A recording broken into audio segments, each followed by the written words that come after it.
عزیز دوستو، بزرگوں اور بھائیوں، امیر المومنین خلیفۃ المسلمین مراد مصطفیٰ صلی اللہ تعالی علیہ وسلم حضرت سیدنا عمر فاروق رضی اللہ تعالیٰ عنہ کو 26 ذی الحج کو زخم لگا تھا۔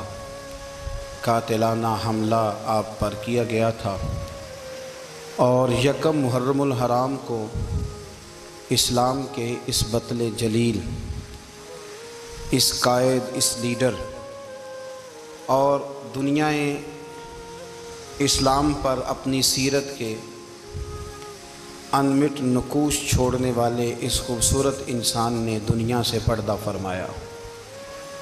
حضرت عمر فاروق رضی اللہ تعالیٰ عنہ ان لوگوں میں سے ہیں جو ابن الوقت نہیں ہوتے، ابو الوقت ہوتے، جو وقت کے مطابق نہیں بدلتے بلکہ وقت کو اپنے مطابق بدل دیا کرتے ہیں۔ یہ وہ لوگ تھے کہ دین ان کا اوڑھنا بچھونا تھا، ان کا چلنا پھرنا دین تھا، ان کا ہنسنا اور رونا دین تھا۔ انہیں علم الیقین سے لے کر عین الیقین تک ایک خاص مقام اللہ نے عطا کر دیا تھا، تو بس پھر یہ سمجھ گئے تھے کہ دین ہی زندگی ہے، دین ہی روح ہے اور دین ہی ہماری اصل ہے۔ نبی کریم صلی اللہ تعالیٰ علیہ وسلم نے فرمایا کہ میں نے خواب دیکھا ہے، کچھ لوگوں کو میں نے قمیضیں پہنے ہوئے دیکھا، کچھ کی قمیضیں ناف تک تھیں، کچھ کی پیٹ تک تھیں اور کچھ کی گھٹنوں تک تھیں۔ عمر، میں نے تمہیں بھی دیکھا ہے، تمہاری قمیض تو پیروں سے ٹکرا رہی تھی۔ تو حضرت عمر کہنے لگے، حضور خواب کوئی دیکھتا ہے، تعبیر کوئی بتاتا ہے، پر یہاں کمال یہ ہے کہ خواب بھی آپ نے بتایا ہے، تعبیر بھی آپ ہی بتائیں گے۔ حضور پھر بتا دیں اس خواب کی تعبیر کیا ہے۔ تو حضور نے فرمایا تعبیر یہ ہے کہ کسی کا دین ناف تک، کسی کا گھٹنوں تک، کسی کا پیٹ تک، اور عمر تو سارا ہی دین میں لپٹا ہوا ہے، تو سارا ہی دیندار ہے، سارا ہی۔ حضرت عمر فاروق رضی اللہ تعالیٰ عنہ آئیڈیل ہیں، ایک ہیرو ہیں۔ ان کی زندگی کے درجنوں پہلو ہیں، ہر سال ہم ایک پہلو بیان کر دیتے ہیں، کبھی عدل و انصاف پہ بات کر لیتے ہیں، کبھی نظام حکومت پر۔ ان کی زندگی کا ایک پہلو آج بھی ہماری گفتگو کا عنوان رہے گا، پر حضرت عمر کا مرتبہ اور مقام یہ ہے کہ نبی کریم علیہ السلام نے فرمایا کہ جبریل امین 950 سال میرے عمر کی شان بیان کریں تو عمر کی شان ختم نہیں ہوتی۔ 950 سال اگر حضرت جبریل بھی بیان کریں تو یہ مقام ہے سیدنا فاروق اعظم کا۔ اللہ تبارک و تعالیٰ نے جس طرح سارے نبیوں میں شان حضور کو عطا فرمائی، اسی طرح تمام نبیوں کے حواریوں میں سب سے زیادہ شان حضور کے غلاموں کو عطا فرمائی۔ قرآن مجید میں اللہ کریم نے فرمایا، یا ایھا الذین آمنوا قوا انفسکم واہلیکم نارا، فرمایا اے ایمان والو خود بھی جہنم کی آگ سے بچو اور اپنے گھر والوں کو بھی دوزخ کی آگ سے بچاؤ۔ خود بھی بچو اور اپنے گھر والوں کو بھی۔ ہماری ساری نصیحتیں باہر والوں کے لیے، باہر ہمیں بہت بڑا لیکچر بھی دینا پڑے تو چلتا ہے، بہت بڑی داستان سرائی بھی کرنی پڑے تو چلتی ہے۔ سٹیٹس اور معیار یہ ہے کہ سارا کچھ باہر والوں کے لیے، اور گھر کے وہ پھول جن کی آبیاری بھی ہم نے کرنی تھی، کوئی جڑی بوٹیاں اور گائیں تو وہ کاٹنی بھی ہم نے خود تھی، دھوپ اور چھاؤں کا خیال بھی ہم نے رکھنا تھا، وہاں ہماری نظر نہیں ہوتی۔ پڑوسی کے بچے کیا کر رہے ہیں یہ سارا پتہ ہوتا ہے، اور میرے گھر میں کیا گل کھل رہے ہیں اس کی مجھے خبر نہیں ہوتی۔ حضرت عمر فاروق نے جب یہ آیت نازل ہوئی تو فوراً عرض کیا، یا رسول اللہ صلی اللہ علیہ وسلم، اس کا کیا مطلب ہے کہ خود بھی دوزخ کی آگ سے بچو اور اپنے گھر والوں کو بھی بچاؤ؟ تو نبی کریم علیہ السلام نے فرمایا، عمر اس کا مطلب یہ ہے کہ جن چیزوں کا اللہ رسول تمہیں حکم دیتے ہیں تم اپنے گھر والوں کو ان چیزوں کا حکم دو، اور جن چیزوں سے اللہ رسول تمہیں منع کرتے ہیں تم اپنے گھر والوں کو بھی ان چیزوں سے منع کرو۔ حضرت عمر فاروق کی زندگی میں جو چیز آپ کو بہت زیادہ ملے گی نا، وہ یہ ہے کہ آپ نے جتنا کڑا احتساب محاسبہ باہر والوں کا کیا ہے نا، اس سے زیادہ بڑھ کے اپنا اور اپنے گھر والوں کا کیا ہے۔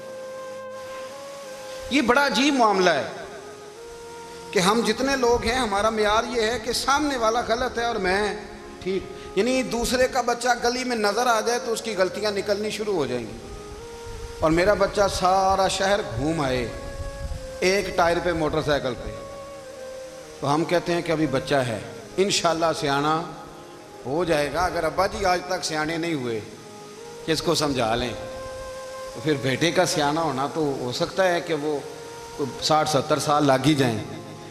گھر کے اندر جب تک توجہ نہیں ہوتی، اور سب سے پہلے جب تک اپنی ذات پر توجہ نہیں ہوتی، میں کہا کرتا ہوں کہ باہر لیکچر چلتا ہے، گھر میں عمل چلتا ہے۔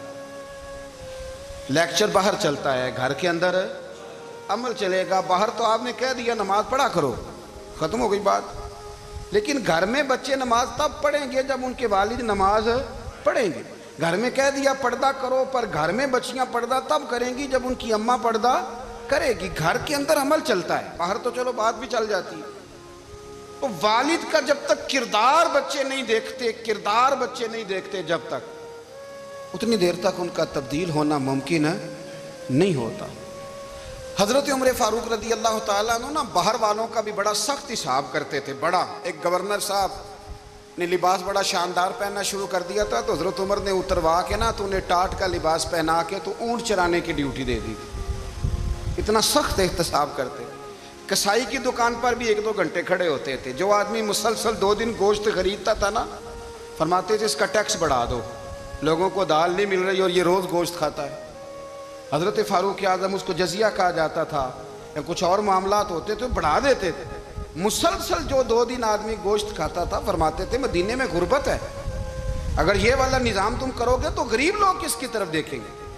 لیکن اس سے زیادہ بڑھ کر جو ان کی زندگی کا معیار اور سٹیٹس تھا وہ یہ تھا کہ اپنے گھر کا خاص خیال رکھتے، خاص توجہ کرتے۔ ملک شام سے اور ایران سے کچھ لوگ آپ کی خدمت میں آئے، تو وہاں سے کچھ کنیزیں بھی آئیں، ان کے بادشاہ کا پیغام لے کے۔ شاہ ایران کی کنیز کو ملکہ نے کہا کہ نا حضرت عمر کی زوجہ کو دیکھ کے آنا ذرا کس طرح کی ہے۔ ہمارے ملک میں کیا کہتے ہیں؟ خاتون اول، باقی سارے دووں میں خاتون اول، ذرا خاتون اول کو دیکھ کے آنا۔ تو وہ جب آئی نا گھر میں ملنے، تو کہا کہ مجھے میری ملکہ نے کہا تھا کہ عمر کی زوجہ سے، اہلیہ سے ملاقات کر کے آنا۔ تو حضرت عمر کی اہلیہ نے نا ایک جوڑا کپڑوں کا دے دیا ملکہ کے لیے، اور ایک خوشبو کی شیشی دے دی۔ اب جب وہ تحفے وہاں گئے تو اس ملکہ نے نا کچھ سونے کا سامان بھیجا، کچھ زیورات بھیجے، کچھ تحائف بھیجے۔ جب حضرت عمر کے گھر آئے نا، وہ خادم لے کے آیا، اس نے کہا جی آپ کی اہلیہ نے تحفے بھیجے تھے، تو جواب میں شاہ ایران کی بیوی نے، یہاں جس ملک کا وہ سفیر تھا، انہوں نے بھی یہ بھیجے ہیں۔ تو حضرت عمر فاروق نا وہ تحفے لے کے گھر گئے، تو جا کے کہنے لگے اپنی اہلیہ سے، یہ تو کب سے تحفے تحائف بھیجنے لگ گئی ہے، یہ کب سے نظام شروع ہو گیا؟ تو کہ حضور تحفہ دینا لینا تو ٹھیک ہے، سنت ہے، محبت بڑھتی ہے، تو یہ کوئی قباحت نہیں، اور میں نے اپنی ذاتی استعمال کے لیے جو چیزیں رکھی تھی وہ میں نے دی ہیں۔ تو حضرت عمر فاروق رضی اللہ تعالیٰ عنہ فرمانے لگے ہم نے کسی ملک کے ساتھ اور اس کے بادشاہ کے ساتھ ذاتی تعلق نہیں بنانا، تعلق جو بھی بنے گا رسول اللہ کے دین کی برکت سے بنے گا۔ ذاتی رشتے نہیں ہم نے قائم کرنے، ذاتی۔ آپ کے ملک کی جو ایئر لائن جس کا ہر سال خسارے کا ڈنڈورا پیٹا جاتا ہے نا، وہ ہمارے بادشاہ صاحب اور صدر صاحب اگر غیر ملکیوں کو گھوڑا کبھی بھیجنا ہو نا، گھوڑا، تو پورا ایک جہاز گھوڑا لے کے تحفے میں جاتا ہے، پورا جہاز غریب قوم کا یہ سرمایہ۔ اور قوم بڑی بادشاہ ہے، لائنوں میں لگ کے ووٹ دیتی ہے۔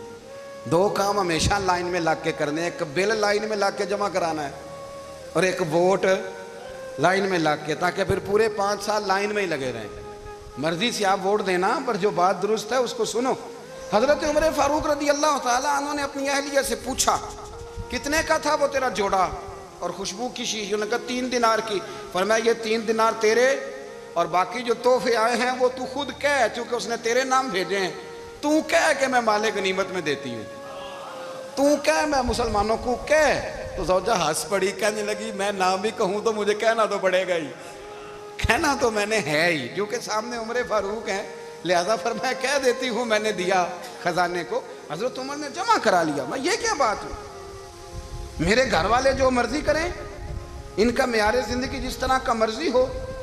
اور حضرت عمر ایک جملہ کہا کرتے تھے، اللہ کرے کہ یہ باتیں اس دور حاضر میں ہماری سمجھ میں آئیں۔ حضرت عمر فاروق رضی اللہ تعالیٰ عنہ اپنے بچوں کو فرمایا کرتے تھے کہ بہت آدمی کو بھوک لگی ہو نا، اور پھر اس کی پسند کا کھانا پکا ہو، جتنے شوق سے وہ اس کھانے کو دیکھتا ہے نا، فرمایا اس طرح پوری قوم اپنے بادشاہوں کے خاندان کو دیکھتی ہے، اس تیزی کے ساتھ دیکھتے ہیں کہ ان کے گھر میں کیا ہو رہا ہے، ان کا معیار زندگی کیا ہے، ان کا سٹیٹس کیا ہے۔ آپ کے بچے دونوں کاروبار کے لیے مصر گئے، ایک بہت بڑا قافلہ گیا مدینے سے مصر تجارت کے لیے، تو یہ گئے تجارت کے لیے، تو حضرت عبداللہ ابن عمر، حضرت عبید اللہ ابن عمر، حضرت عمر کے دونوں بیٹے گئے۔ جناب عمر فاروق کے بچے جب وہاں پہنچے تو مصر کے گورنر نے نا لوگوں کو تعارف کرایا کہ یہ عمر فاروق کے بیٹے ہیں۔ ایک چھوٹی سی بات کر دوں، یہ چودھری کے بیٹے کو کون بتاتا ہے کہ تو چودھری کا بیٹا ہے؟ باہر والے بتاتے ہیں، گھر والے۔ اور سیٹھ صاحب کے بیٹے کو کون بتاتا ہے کہ تو سیٹھ صاحب کا بیٹا ہے؟ اور مالک کو کون بتاتا ہے کہ تو مالک کا بیٹا ہے اور یہ کرایہ دار ہے؟ یہ کون بتاتا ہے؟ یہ سوچ ہم دیتے ہیں بچوں کو۔ چودھری اور کمی کی سوچ، امیر اور غریب کی سوچ، مالک اور کرایہ دار کی سوچ، گھر کے مالک کی اور کام کرنے والے کی سوچ، یہ ہم دیتے ہیں۔ یاد رکھنا، یہ ہم دیتے ہیں، یہ ہمارا مزاج ہے، یہ باہر سے نہیں آتی۔ تو کوئی شہزادہ ہے، تو سیٹھ ہے، تو نواب ہے، یہ سوچ باہر سے نہیں آتی، یہ اماں سوچ دیتی ہے، اماں، یہ ابا سوچ دیتا ہے۔ اور پھر جب تباہی اترتی ہے تو اس کے ذمہ دار بھی باہر والے نہیں ہوتے، گھر والے ہوتے ہیں، گھر والے۔ ہمارے بچوں کی طبیعتوں پر زیادہ نقش باہر والوں کا نہیں ہوتا، گھر والوں کا ہوتا ہے، یاد رکھیے گا۔ حضرت عمر فاروق رضی اللہ، بچے ہیں، شہزادے ہیں، وہ کاروبار کرنے گئے اور وہاں بتایا گورنر صاحب نے کہ یہ فاروق اعظم کے بچے ہیں، امیر المومنین کے۔ لوگوں نے ان سے زیادہ مال خریدا، تجارت میں زیادہ نفع ہوا، ظاہر ہے کہ وہ آپ کے جو اللہ خیر کرے حکمران ہیں، ان کے کاروبار کتنے ملکوں میں ہیں، کس بنیاد پر ہیں؟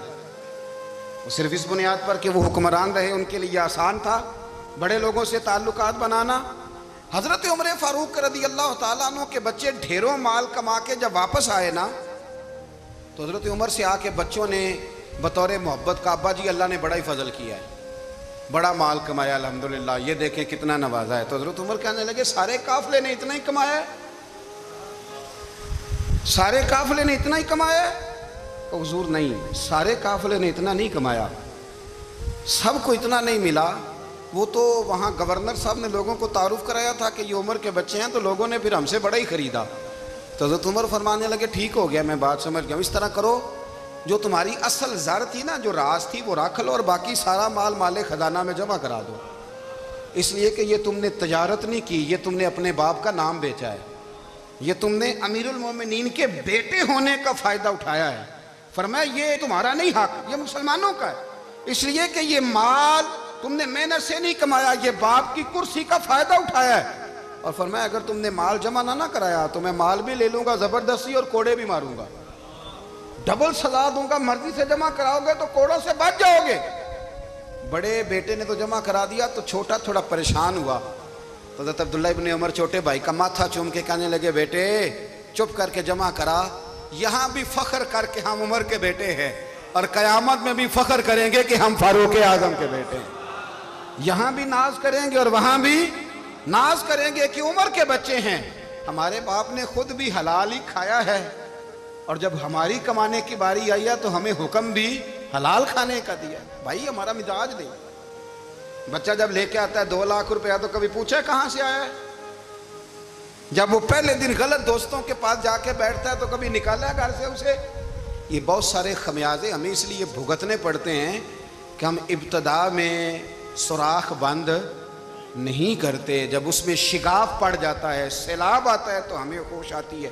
حضرت عمر نے اپنے گھر میں نگرانی رکھی، کڑی نگرانی، زیادہ نماز گھر میں پڑھتے تھے حضرت عمر، نفلی نمازیں زیادہ کیوں بلا؟ میرے اساتذہ مجھے حکم دیتے تھے کہ فرض نماز کے علاوہ نمازیں گھر میں پڑھنا، بچوں کو عادت پڑے گی، ذوق پیدا ہوگا، ان کو پتہ چلے گا کہ ہمارے گھر میں 5 وقت کوئی اور کام بھی ہوتا ہے۔ بھائی یاد رکھیں کہ آپ نے اگر سجدہ کرنا ہے تو بچہ لیٹ جائے گا، اسے پتہ کوئی نہیں سجدہ کیا ہے، لیکن جب گھر میں کبھی قرآن ابا جی کھول لینا، میں اکثر کہتا ہوں جب ابا جی کا موڈ بن جائے نا لیکچر دینے کا، وہ گھر میں شروع ہو جاتے ہیں، کہتے ہیں آپ لوگ نماز نہیں پڑھتے اس لیے میرے کاروبار میں برکت کوئی نہیں۔ تم سویرے قرآن پاک نہیں کھولتے تو میں تباہ ہو گیا ہوں. تو میاں آپ نے کب گھر میں قرآن پاک کھولا تھا؟ آپ نے کب نماز پڑھی؟ آپ نے کب گھر کے اندر اللہ رسول کا ذکر کیا تھا؟ آپ نے کب حدیث چھیڑی؟ آپ نے بھی تو گھر کے اندر جب بھی آپ آئے ہیں تو آپ نے وہی کچھ کیا جو دنیا دار کرتے ہیں. آپ بھی تو اپنا موبائل لے کے الگ کونے میں بیٹھ گئے. آپ نے بھی تو کہا ہے کہ اب تمہارے چینل ختم, اب میری مرضی والا چلے گا. تو جو آپ نے کیا ہے بچے بھی وہی کام کریں گے. آپ نے بھی گپ شپ لگائی ہے تو وہ بھی لگا رہے ہیں. یہ سمجھ لیں جو کام آپ کریں گے آپ اپنے بچوں کی سیرت میں اس کا جلوہ دیکھ لیں گے. بڑی پکی سی بات ہے کہ آپ کو بچے کی عادتیں دیکھ کے سمجھ آ جائے گی کہ میں بھی یہی کرتا تھا اور یہ بھی. حضرت عمر فاروق رضی اللہ تعالیٰ عنہ وصال فرما گئے تو آپ کے وصال کے بعد حضرت عثمان غنی رضی اللہ تعالیٰ عنہ نے آپ کی ایک بیوہ سے نکاح کیا. حضرت عمر کی ایک بیوہ سے جب وہ آپ کے نکاح میں آئی تو کہنے لگی حضرت عثمان غنی سے کہ حضور نہ تو میں خوبصورت ہوں اور نہ میں جوان ہوں, نہ آپ کی کوئی خدمت کر سکتی ہوں, میرے ساتھ نکاح کرنا سمجھ میں نہیں آیا. کیا شاندار جواب دیا حضرت عثمان غنی نے, کیا خوبصورت جواب دیا. فرمانے لگے میں نے اس لیے نکاح نہیں کیا کہ مجھے تمہارے حسن سے دلچسپی تھی یا تمہاری خدمت کی ضرورت تھی, میں نے تو اس لیے نکاح کیا ہے کہ مجھے بتاؤ عمر فاروق گھر کے اندر اپنے رب کی عبادت کس طرح کرتے تھے, وہ قرآن پاک کس طرح پڑھتے تھے, وہ رویا کیسے کرتے تھے, استغفار کا طریقہ کیا, کس وقت کس انداز میں وہ اپنے رب کو یاد کرتے تھے. اس لیے کہ عمر کئی دفعہ گھر سے آتا تھا تو میں اس کے چہرے پر نور دیکھا کرتا تھا, میں روشنی دیکھتا تھا, ایک معیار دیکھتا تھا. نکاح اس لیے کیا ہے کہ مجھے عمر کی جو گھر کے اندر کی عبادت ہے اس سے آگاہ کرو, تاکہ عثمان غنی بھی چاہتے ہیں اس طرح کے عمل کرو جس طرح کہ عمر فاروق کر کے گئے. بھائی جب تک ہم اپنے گھر میں وہ توجہ نہیں دیں گے, وہ مزاج دیکھیں نا, ہمارے گھروں میں جب نقشہ پاس ہوتا ہے تو ٹی وی لان بھی اس میں ہوتا ہے, ڈرائنگ روم بھی ہوتا ہے, نماز کی جگہ بھی ہوتی ہے نقشے میں. صحابہ جب گھر بناتے تھے تو ایک مسجد بیت کا نقشہ پاس کرتے تھے, ذہن میں رکھتے تھے کہ یہ کونا نماز کے لیے, وہاں جوتے لے کے کوئی نہیں جائے گا, وہاں نماز پڑھی جاتی تھی, عورتیں وہاں اعتکاف کرتی تھی. ٹی وی لان تو آ گیا ہے اور گھر کے اندر ٹی وی رکھنے کے لیے تو ایک کمرہ الگ سے بنا دیا گیا ہے, اور اب جو نئے نقشے پاس ہو رہے ہیں اس کے اندر گھروں کے اندر جگہ بنائی گئی ہے جہاں کمپیوٹر رکھے جائیں گے, اور بچوں کے لیے وائرنگ ہوگی نیچے تاکہ انہیں کوئی مشکل درپیش نہ ہو. یہ ساری چیزیں ہم نے نہانے کے لیے گھروں کے اندر اتنے بڑے واش روم بنائے ہیں کہ لگتا یہ ہے کہ سوائے نہانے کے اور کام ہی نہیں کوئی گھر میں ہوگا. ہر چیز آ گئی, پر اللہ کرے کوئی تفسیر بھی ٹیبل پہ پڑی نظر آئے, کوئی حدیث کی کتاب بھی ٹیبل پہ پڑی نظر آئے. اللہ کرے کہ جس طرح ابا لطیفہ سن کے آتا ہے تو جب تک سنا نہ لے اسے ہضم نہیں ہوتا, اللہ کرے کہ وہ جمعے میں بیان سن کے جائے تو اس کا بھی دل کرے میں اپنے بچوں کو سناؤں. وہ نبی پاک کی کوئی حدیث کہیں سے سنے تو گھر جا کے سنائے. جب تک یہ معیار نہیں بنتا آپ کیسے توقع کرتے ہیں کہ گھر کے اندر اللہ کی رحمتیں نازل ہوں گی؟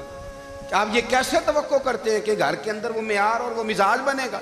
حضرت عمر فاروق نے ذاتی زندگی پر جو توجہ دی, گھر والوں کے معیار پر جو توجہ دی حضرت عمر فاروق رضی اللہ تعالیٰ عنہ نے, وہ بھی بڑی دیدنی ہے. حضرت ابو موسیٰ اشعری کو نا آپ نے وزیر خزانہ بنایا تھا, تو حضرت ابو موسیٰ اشعری کہتے ہیں کہ حضرت عمر کو شیخ خزانے میں رہنے تو دیتے نہیں تھے. ایک دن نا میں صفائی کر رہا تھا اس کمرے کی جس میں خزانہ رہتا تھا. ہمارے تو ملک میں جو جاتا ہے وہ صفائی کر کے ہی جاتا ہے, اللہ خیر کرے. اور خیر معیار بدلتا ہے, جو پچھلی حکومت ہوتی ہے وہ قرضہ اٹھاتی ہے, وہ باہر سے جاتی ہے تو قرضہ لے کے آتی, اور جو نہیں آتی ہے وہ کہتی ہے ہمیں پیکج مل گیا ہے, وہ قرضہ نہیں اٹھاتے. ان کو کیا ملتا ہے؟ یعنی پچھلی نے قرضہ لیا تھا اور ہم نے, واہ جی واہ کیا خوبصورت انداز ہے, اس کا نام بدل کے نا انہوں نے قرضہ لیا تھا اور ہم نے, میں کہا بڑے شاندار سیانے بندے ہو گئی. حضرت سیدنا ابو موسیٰ اشعری کہتے ہیں کہ میں نے نا مال غنیمت کی صفائی کی تو ایک دینار مجھے نا کہیں پڑا ہوا مل گیا, تو فرماتے ہمیں اجازت ہوتی تھی کہ ایک آدھ دینار ہم اپنی مرضی سے کہیں خرچ کر سکتے تھے. اگر آپ ناراض نہ ہوں تو ہمارے ہاں جب چیئرمین صاحب ناظم صاحب ٹھیکے دیتے ہیں تو ٹھیکیدار ان کا چھوٹا بھائی ہوتا ہے, یا چچا کا بیٹا ہوتا ہے, یا خالہ کا بیٹا ہوتا ہے. وہ خود ناظم ہوتے ہیں اور ان کا چھوٹا بھائی ٹھیکیدار ہوتا ہے. یعنی وہ نا سارا کچھ گھر کے اندر ہی رہتا ہے, گھر کے اندر ایک پیسہ دیتا ہے دوسرا واپس اس کو واپس کر دیتا ہے گھر کے اندر ہی۔ اب تو خیر ہمارے لوگ سمجھدار ہو گئے، ایک بندہ ایک سیاسی جماعت میں ہوتا ہے، دوسرا دوسری میں، اور تیسرا جس کی بھی حکومت آئی، حکومت تو ہماری رہے گی نا، ایک بندہ تو ہے نا اس جماعت میں۔ یہ اچھا لوگوں نے ایک طریقہ نکالا ہے۔ تو حضرت عمر کے بیٹے گزر رہا تھا، تو حضرت ابو موسیٰ اشعری کہتے ہیں میں نے صفائی کی تو 1 دینار نکلا، تو میں نے وہ 1 دینار نا حضرت عمر کے بیٹے کو دے دیا۔ میں نے کہا لو بیٹا اپنے چچا کی طرف سے تحفہ۔ تو گھر جا کے انہوں نے حضرت عمر کو بتایا کہ چچا نے پیسے دیے ہیں، چھوٹے بچے تھے۔ حضرت عمر نے حضرت ابو موسیٰ اشعری کو بلا لیا اور بلا کے فرمانے لگے میں تو تمہیں اپنا دوست جانتا تھا اور تو نے میری اولاد کو ہی دنیا دار بنانا شروع کر دیا، میرے بچوں کو ہی تم نے دنیا دار پیسوں پہ لگانا شروع کر دیا، میں تو تمہیں یار سمجھتا تھا۔ فرمایا تمہیں چاہیے تھا میرے بیٹے کو نصیحت کرتے کہ بیٹا پیسوں سے رب راضی نہیں ہوتا، اس کی رضا والے کام کیے جائیں تو رب راضی ہوتا ہے۔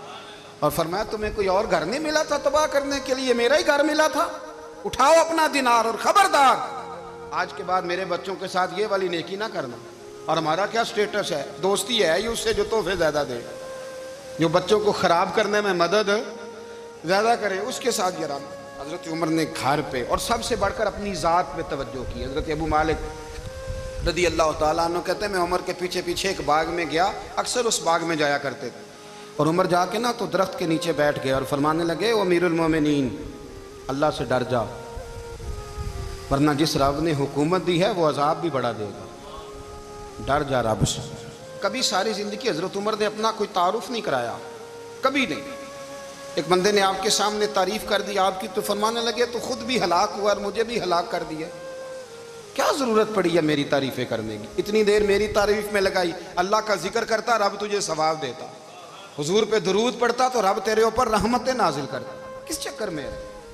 آج جتنا اچھی کوئی خوشامد کرے اتنی اچھی وزارت ملتی ہے، جتنی اچھی اس کو جو ہے وہ چاپلوسی کرنی آیا درجہ بھی اسے اتنا ہی اچھا ملتا ہے۔ حضرت عمر فاروق رضی اللہ تعالیٰ عنہ آپ کے بیٹے کہتے ہیں، صاحب فتوح الشام نے لکھا ہے، آپ کے صاحبزادے کہتے ہیں میں نکلا تو میرے ابا جی نا اپنی پشت پر مشکیزہ رکھ کے کنویں سے پانی بھر کے آ رہے تھے، میں دوڑ کے آگے گیا، میں نے کہا ابا جی مجھے دے دے، فرمانے لگے بیٹا تیرا کیا خیال ہے، کوئی اور نہیں تھا مشکیزہ بھر کے لانے کے لیے، تیرا کیا خیال ہے؟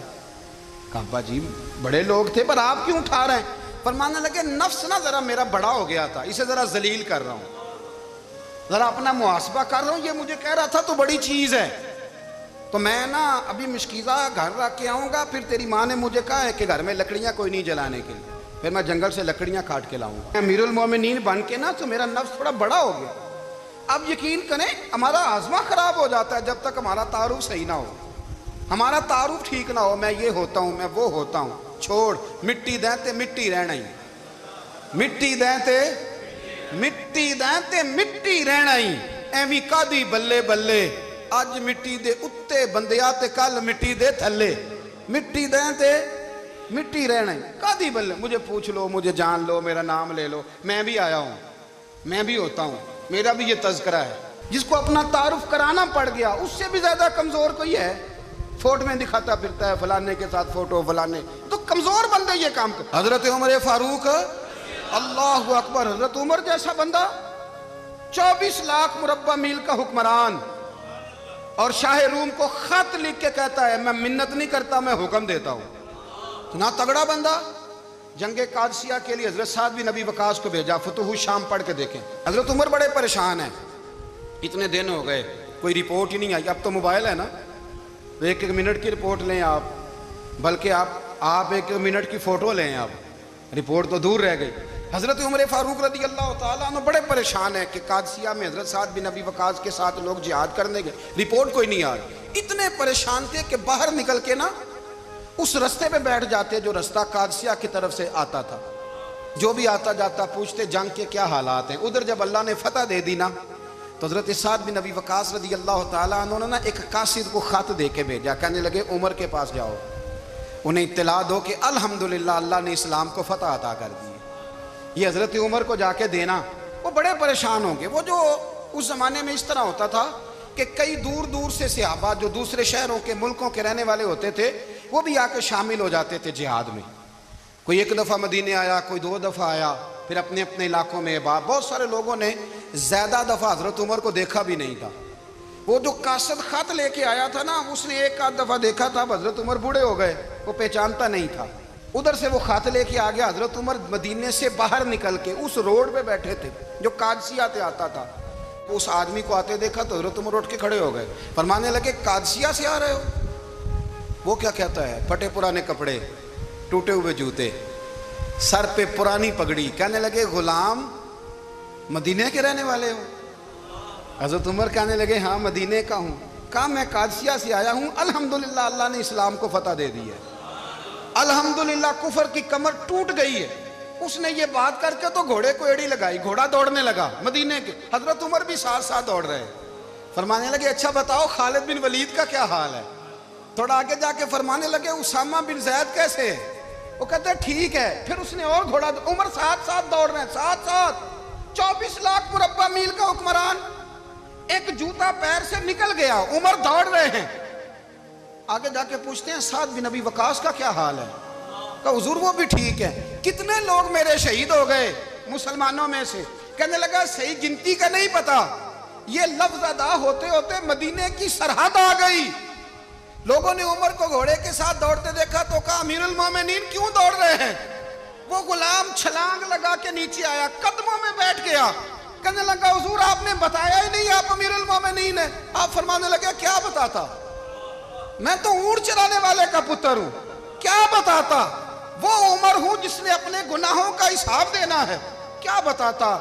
جو سعد بن ابی وقاص کو جہاد پہ بھیج کے خود بزدلوں کی طرح گھر میں بیٹھا ہے، کیا بتاتا؟ کوئی حیثیت نہیں، کوئی تار، تو نے اچھا کیا، تو تو مجاہد تھا، مجھے ساتھ ساتھ دوڑایا، تو نے اچھا کیا۔ جتنے لوگ تھے چیخیں مار کے رونے لگے۔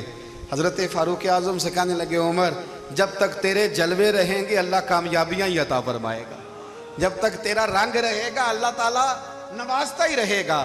کچھ نہیں کبھی اپنا آپ ظاہر ہی نہیں کیا، بہت بڑے تھے، بہت بڑے تھے حضرت عمر، بڑے تھے۔ حضرت ابو رافع غلام تھے، قرآن پاک بڑا سونا پڑھتے تھے۔ حضرت عمر جب بھی انہیں ملتے کہتے ابو رافع تو عمر سے اچھا ہے، قرآن بڑا شاندار پڑھتا ہے۔ تو وہ کہتے حضور اگر میں قرآن صحیح پڑھتا ہوں تو آپ کو قرآن کی تشریح زیادہ صحیح آتی ہے، آپ بھی تو مجھ سے افضل ہیں۔ تو آپ فرماتے نہیں پھر بھی تو مجھ سے افضل ہے، کیوں؟ اس لیے کہ تو اپنے آقا کی نوکری بھی ٹھیک کرتا ہے اور رب کی عبادت بھی ٹھیک کرتا ہے، اور مجھے خالص صرف عبادت کرنی ہوتی ہے وہ بھی ٹھیک نہیں کر پاتا۔ ساری زندگی اپنا محاسبہ، ساری زندگی اپنے گریبان میں دیکھا، ساری زندگی اپنے آپ کو پرکھا، اپنے آپ کو ٹٹولا، 62 سال عمر بیت گئی۔ حضرت حذیفہ بن یمان ایک صحابی تھے، میرے نبی کریم علیہ السلام نا ان سے راز کی باتیں کرتے تھے۔ ہر بندے کا ہاضمہ ٹھیک نہیں ہوتا، سب سے راز کی بات نہیں کرنی چاہیے۔ حضرت حذیفہ بن یمان کہتے ہیں حضور راز کی باتیں بتاتے۔ مدینہ منورہ میں جو منافقین تھے ان کی لسٹ بھی نبی پاک نے حضرت حذیفہ بن یمان کو دی تھی۔ جب کوئی مشکوک آدمی مر جاتا نا تو صحابہ کہتے ہیں ہم دیکھتے اگر حضرت حذیفہ نے جنازہ پڑھا ہے تو ہم بھی جنازہ پڑھ لیتے۔ نبی پاک نے بھی کچھ جنازے نہیں پڑھے، ترمذی میں ہے، فرمایا عثمان سے جو بغض رکھے اس کا جنازہ نہیں پڑھیں گے۔ حضرت حذیفہ بن یمان اگر جنازہ پڑھتے تو لوگ پڑھتے، وہ نہ پڑھتے تو لوگ جنازہ نہ پڑھتے۔ حضرت حذیفہ بن یمان کہتے ہیں جناب عمر فاروق کی خلافت کے آخری ایام تھے، کچھ دنوں کے بعد وہ شہید ہو گئے۔ فرماتے آدھی رات کا وقت تھا، میں گھر میں سویا تھا بڑا بے فکر، اچانک میرے دروازے پہ دستک ہوئی، میں گھبرا کے اٹھا، اتنی رات کو کون آیا؟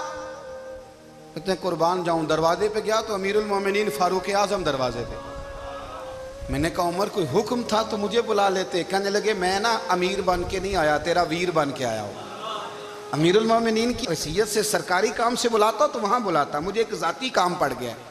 کہتے میں نے عمر کو گھر کی اندر بلا کے چارپائی پہ بٹھایا، میں نے کہا حضور میں غریب آدمی ہوں، میں کیا آپ کے کام آ سکتا ہوں؟ تو کہتے ہیں انہوں نے نا مجھے ساتھ بٹھا لیا، پھر میرا ہاتھ پکڑ لیا، کہنے لگے تو عمر کو جانتا ہے؟ عمر جھوٹ نہیں بولتا، تو جانتا ہے عمر وعدوں کا پکا ہے؟ کہا حضور جانتا ہوں۔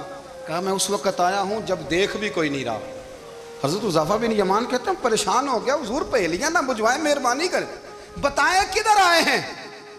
تو حضرت عمر فاروق فرمانے لگے 62 سال کا ہو گیا ہوں، 63 میں چل رہا ہے، داڑھی سفید ہو گئی ہے، پھل پک گیا، اٹھ فریدہ ستیا، داڑھی آ گئی پور، اگا نیڑے آ گئی، پچھا رہ گئی دور، اب نہ اب قبر حشر کا معاملہ صاف نظر آنے لگا ہے.